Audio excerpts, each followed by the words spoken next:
Good morning, I'm Julie McLaughlin, and this is another day of encouraging words. And I actually have a word today to talk about. The word is contentment. Recently, I've started listening to a lot of podcasts. And in a podcast I was listening to the other day, the host posed this question. He said, if you could hang any picture on your wall that when you looked at it, you felt total contentment, what would that be? And the funny thing is, as soon as he said that, I thought, well, I've already done that. This is my home office. This is where I work when I'm at home. And behind me is a picture of the sunset over the marsh at Edisto Beach.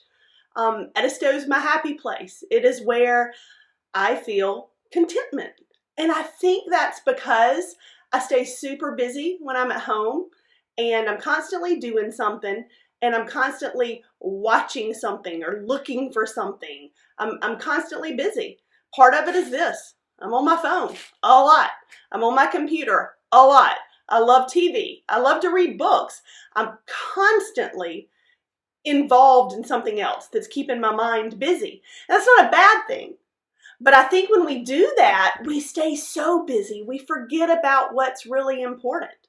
And when I go to Edisto, I can go out and I'm not an ocean girl. I'm a marsh girl. We always stay marsh side. And when I sit out on that marsh, I just think about everything that God created, all the blessings that God's brought into my life. I look out over a scene, just like the one behind me, that really hasn't changed that much. It's unspoiled. It's how God made it. And when I do that, and I leave my phone and everything else behind me, and I don't have it with me, I can really focus on God's goodness and God's majesty. It's where I feel closest to Him. And when that happens, that for me is contentment. You know, a lot of us are really familiar with Philippians 4:13, right? That's a verse we all know. But have you ever looked at the verses before that? Starting in verse 11, listen to this. I am not saying this because I am in need, for I have learned to be content, whatever the circumstances.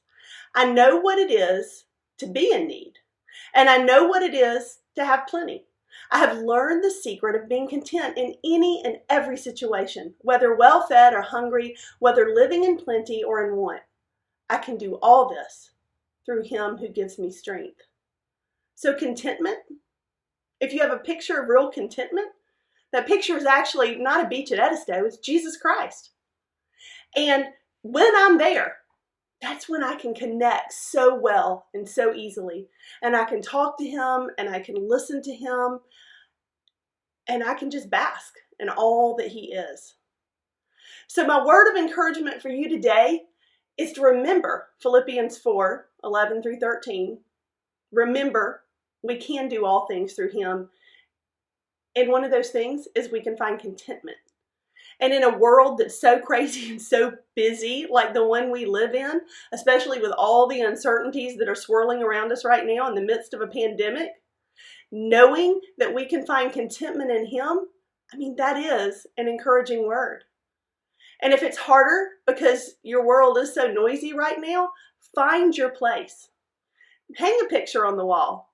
Look at it on a screen if you have to, or just close your eyes when you're sitting outside and the sun's hitting you and think about it and find that special way to connect to God and to find the true contentment that we get from Him. Have a great day. I'll see you tomorrow.